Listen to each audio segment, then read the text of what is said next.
जरा सी आहट होती है। दोस्तों, आज मैं आप सब लोगों को एक ऐसी कहानी सुनाने जा रही हूँ जो आप लोगों को दिल दहला देने वाली एक सच्ची हॉरर कहानी है। यह कहानी बहुत दिलचस्प मजेदार हॉरर है। आप सब लोग लास्ट तक कहानी जरूर सुनिएगा, आप लोगों को बहुत मजा आएगा। तो शुरू करते हैं आज की कहानी। कमरे की किवाड़े 2 रात अंदर से ही बंद रही। पत्नी की हत्या के बाद कातिल पति ने लाश को नहलाया, फिर 2 रात तक उससे संबंध बनाता रहा। जब गुनाह की गुत्थी सुलझी तो पुलिस भी रह गई दंग। आज जानिए 3 साल पहले घटी आशिक की हॉरर लव स्टोरी का घिनौना सच। उस 1 साल के दरमियान क्या क्या न हुआ। नजरें मिली, प्यार हुआ, परवान चढ़ा, परिवारों ने भी रजामंदी से दोनों को शादी के बंधन में बांध दिया। अभी 6 महीने ही गुजरे थे कि एक रात इस बंधन की गांठ खुल गई। उस रात उस 4 दीवारी में दोनों ही थे, लेकिन पति जिंदा था और पत्नी मौत की नींद सो रही थी। न किसी ने शोर सुना, न किसी ने सिसकियां। कमरे की किवाड़े 2 रात अंदर से ही बंद रही।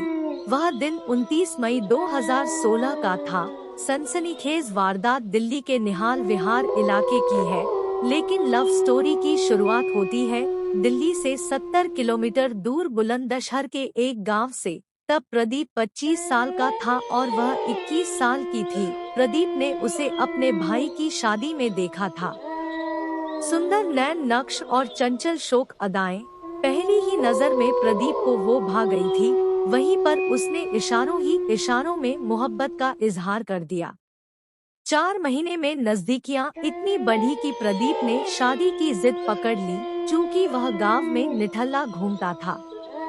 लड़की के घर वालों को मनाने के लिए प्रदीप ने भरी पंचायत में वादा किया कि वह जल्द ही कोई नौकरी ढूंढकर जिम्मेदार पति बनकर दिखाएगा।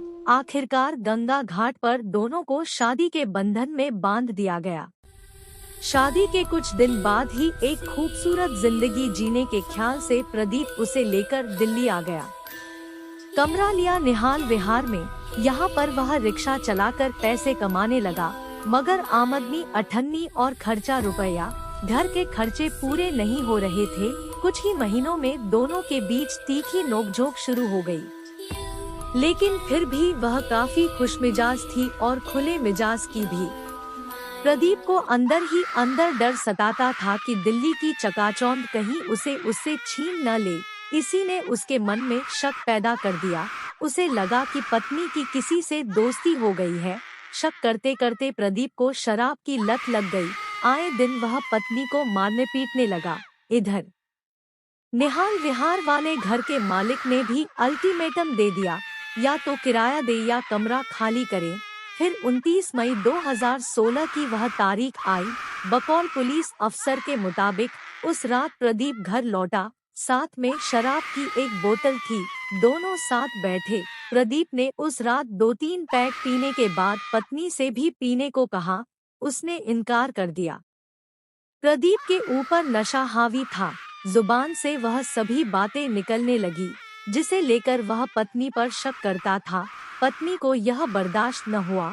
उसने रोते हुए बस इतना कहा कि तुमसे प्यार करके, तुम पर भरोसा करके मैंने अपनी जिंदगी खराब कर ली। इतना सुनते ही प्रदीप के दिमाग पर नशे के साथ गुस्सा सवार हो गया।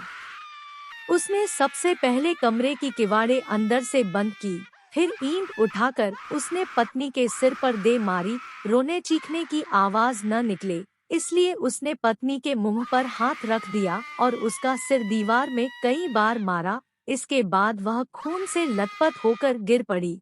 आखिर में बची सांसें भी उसकी आंखों के सामने हमेशा के लिए ठहर गई। खून से सनी लाश को गोद में उठाकर वह बाथरूम में ले गया।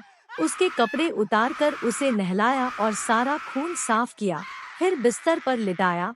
नशे में प्रदीप उसके बगल में लेटकर माफी मांगने लगा। टकटकी लगाए उसे देखता रहा, लाश के साथ बातें करता रहा।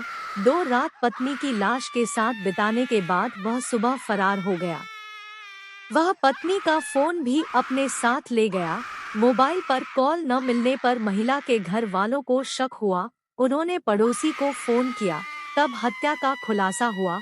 शव का पोस्टमार्टम हुआ। रिपोर्ट में खुलासा हुआ कि शव के साथ संबंध बनाए गए हैं। पुलिस ने 4 दिन बाद नांगलोई के पास से प्रदीप को गिरफ्तार किया। उसने पुलिस को बताया कि वह अपनी पत्नी